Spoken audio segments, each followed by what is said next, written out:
I've always found this event very helpful to stay on top of the policy developments that are happening not just in Europe but also around the world. Catch up on the latest developments and trends impacting the generic, biosimilar and value-added medicines industry.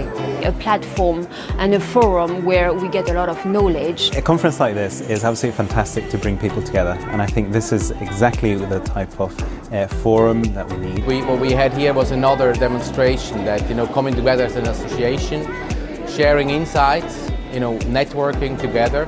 To share stories about the challenges that we're facing and what we're trying to do as an industry to make medicine better.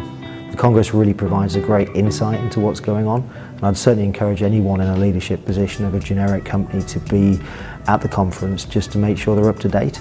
This conference is a must-attend event for the global generic, biosimilar and value-added medicines industries.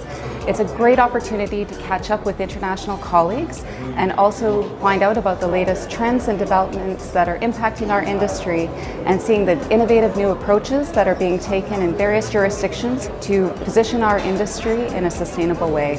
Sharing insights of the current issues, looking forward and identifying new challenges which we as an association will at the end of the day have to tackle with is exactly the right place to be for such a conference. I'm extremely happy to be part of it, and I think all of us took a lot of know-how and insights from this conference. The key messages that have come out from this conference is to look forwards to a future where it's going to be more digital, more collaborative, and also a lot more proactive from regulators and from payers. I warmly invite you to come and join us. You will get up to speed with the international development related to our industries and explore innovative new strategies to further develop the off-patent sector in an ever-changing environment.